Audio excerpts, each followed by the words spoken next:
Hello everybody and welcome back once again to my F1 22 career mode. I do apologise for the delay between videos, but we are back and we are at the Hungarian Grand Prix. It's a damp qualifying that we have here, but we're going to try and get out of Q1 all the same. I'm running the highest downforce I can to try and get some grip in these conditions.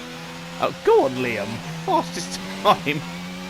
I mean, that's probably because it's the only time that's been so far set, but still, go on, Liam. And Fernando Alonso promptly beats it.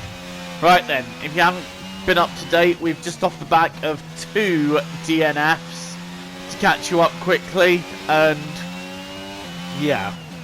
One of them we had a good chance of points and maybe even better, and the other one, we were running about P14 in the mid-pack, and nothing particularly exciting was happening, but it's still a DNF, and it's still disheartening that we experienced 2 DNFs in a row due to a mechanical failure.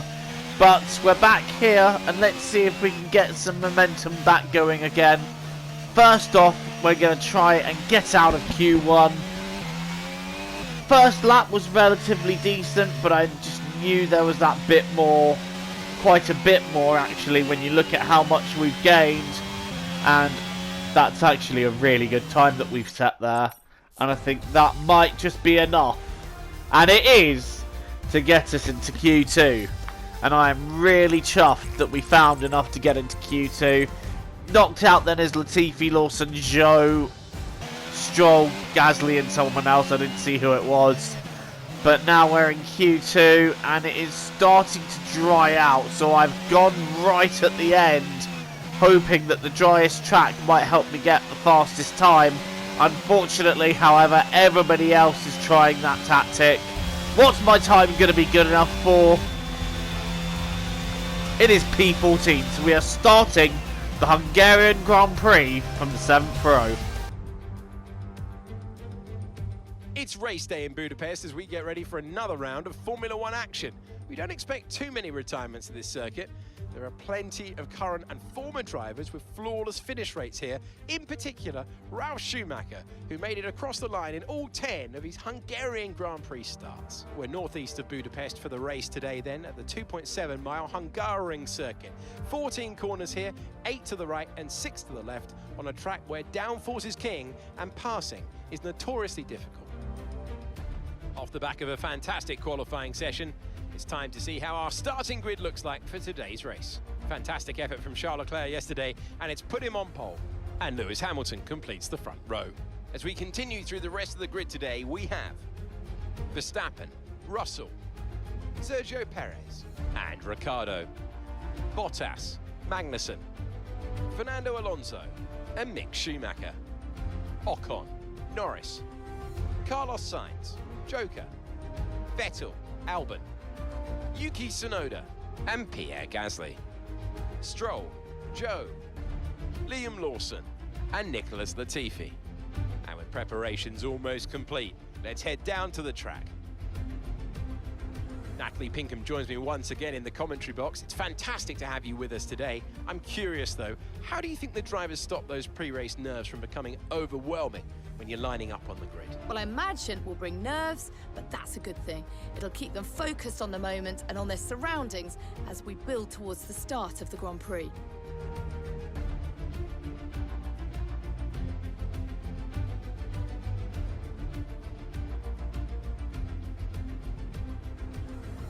Gets underway then, and it's going to be interesting. Right then, we are off on the formation lap, and because of how much of a tight technical circuit this is, I decided to gamble on a 2-stop strategy and hope that that would be the right way to go, because that way I can just go all out and push and attack the corners. So I'm hoping it's the right way to go and hoping it can bring me a competitive finish. All we can do is just try, push as hard as we can. But unfortunately we did, before this race, we had another failed upgrade that we've got to wait a little bit of time for. And obviously the fact that we're having to wait it out for upgrades again is quite frustrating, because these are upgrades that we wanted on the car by now. So it is frustrating, especially when we're trying to progress up the field and we're still relatively towards the back end performance-wise. So it's just going to be a matter here of doing everything I can and trying to get whatever result we can. I'm hoping it's a points finish. Let's see what we can do. It's lights out and away we go here at Budapest. It's a relatively decent start. I'm trying to make sure Vettel doesn't have a look. Vettel is alongside, but I don't think he's going to make the pass. We're going to break a bit later. And we got past Lando Norris and Esteban Ocon, should I say, sorry. And we've got up into P11, so that's a great start we've made. 3 positions gained. I didn't see who else we passed through that. Schumacher, meanwhile, getting shuffled out just ahead. And now we're having a look at Fernando Alonso. And we've got Esteban Ocon on my right. But we're going to get down the inside and get the move done on him. There was supposedly contact with him. I don't see where we hit him, though. I'm not sure on that one. Right, we're going down the inside of Fernando Alonso now, up into P10. So that puts us into the points-paying positions, which is good, but we need to keep this attacking momentum up, especially early in the race when we've got the soft tyres. And for about 3 or 4 laps, we're going to have that advantage. So we've really got to use it and make it count and not waste time stuck behind other cars. But unfortunately, passing round here is difficult. And that's one thing that you have to account for when attempting this strategy. I'm not sure that thinking about it, we've gone the right way, but we're going to see how the race unfolds. We've got a yellow flag up ahead. Who is that that's blown up? I think it's Lewis Hamilton that is smoking. Lewis Hamilton pulling off to the side, and that is his race done, and that's backed up what I think is Magnussen up in 5th. Meanwhile, Alonso's getting past me down the inside, but he didn't quite cover the line on the brakes, so under braking I was able to dive from the outside and just nip him back up the inside. But now I've got Alonso and Sainz coming at me. I go over to cross to cover Alonso. I'm being sandwiched by the pair of them though here. It's just a matter of how late can I brake? Can I see them both off? Just about. But wow, I'm losing these soft tyres very, very fast. And straight away, the speed that I'm losing the soft tyres has suggested that I've gone completely the wrong way strategy-wise here. I'm trying to take the middle line here so as to not lose a place. I'm getting sandwiched by the pair of them again. And Alonso's boxed me in. And that allows Sainz to go around the outside of the pair of us. Alonso brakes quite early. I then get boxed in. And Sainz just sees the pair of us off around the outside. Ocon's down there. I'm trying to make sure I stay alongside him. And he's not getting past there. He backs out. And Albon goes straight past him. Says thank you very much. I'll just relieve you of that position. And we make our first pit stop of the day. And we are down into P20. So this is the stint now where I've got to try and make up as much time as I can. But I'm really starting to see the error of my ways here, and I'm pretty sure I've gone the wrong way about this strategy. But it happens. It is what it is. We're now just got to try and make the best of it. And you can see Alonso coming out of the pits there. I wanted to be quite a few seconds clear of him for this strategy to work, and we just were not. So we've now got past Alonso. Alonso's going to have another look up the inside. That's not happening though. The car behind you is just coming for the hard time. Right, next up we've got Mick Schumacher coming out of the pits. And wow, he's ahead of us. Although he had pulled a few seconds on us before the stop, so yeah, the fact that we're right behind him, we have gained a few seconds in doing it, but this isn't going to work. We're going to try and get past Mick Schumacher now, but he cuts that off straight away. Right, so into the pits again. Our strategy just has not worked. Also, I heard on this lap that Mick Schumacher's got some kind of issues, but that's rotten luck for him. Our strategy just hasn't worked, and if I'm being honest, our outright pace round here just hasn't been fantastic either, so yeah, it's one of those races unfortunately though, but we're going to try and have some fun now. We've got some guys ahead of us. We've got Lawson, Tsunoda and Latifi ahead. effects from here on out, I'm afraid. And we're hearing that we do have a little bit of damage on the car. Not what we want to hear when we're struggling anyway, but we're going to try and make up what we can. We've got Liam Lawson dead ahead of us. We're going to go round the outside of the last corner. You don't see an overtake round there, but that is what we're attempting now. Have we got the move done? Yes, but Lawson's now got momentum on us, and he is using very little space there that we've given him by almost squeezing him into a wall side by side round the outside of the first corner we are, and we just get Liam Lawson back there after he really fought us. Oh, that is an overtake and a half round the outside there. I'm proud to have got that one done. Right, next up is Yuki Tsunoda down the inside, and that's a pretty textbook manoeuvre around the inside of the chicane. Next up is Nicholas Latifi, who is in P17. What can we do about Latifi? Where are we going to get it done? I'm thinking our best bet is into turn 1, so that is exactly what we're going to go for. Latifi covers, and we're now on the outside. We're going to brake later than Latifi, and we're going to sweep around and take P17 away. Gasly and Zhou are next, but I've also heard on the radio that Gasly has an issue, so he's going to be slow, so maybe P16 is on the cards for us here. Maybe P15 if he can back Zhou Guanyu into us. Which, unfortunately, Zhou Guanyu gets past him quite quickly. And another setback is we're having to let Charles Leclerc through to lap us. This just hasn't been our day at all, has it? P17 and lapped by the leader. But we are about to have some good fortune here because Pierre Gasly is now within reach. And he is still limping, so there's still another position up for grabs here as we now tuck in behind him. And I'm thinking the move is going to be done into the chicane if we can get close enough.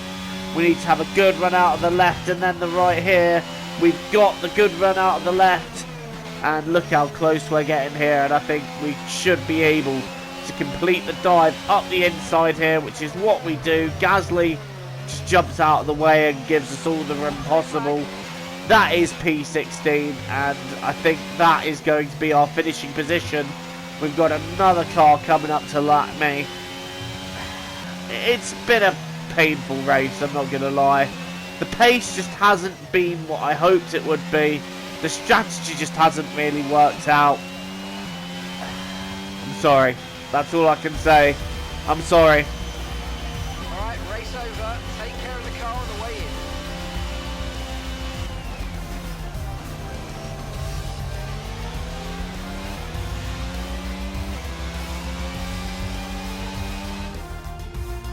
It's a performance to be proud of from our Hungarian Grand Prix winners today. So, Natalie, what do you think helped them deliver this result? Well, I honestly feel it was down to the driver and car today. I mean, we could talk driver skill all day, but if you don't have a solid team to back that, you're never going to get anywhere. When you hit that sweet spot of having both an excellent driver and an incredible car, that's when you see results like those that we've witnessed today.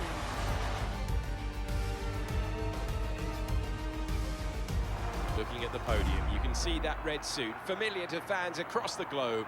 A world-class win for a world-class team. Ferrari, do it again.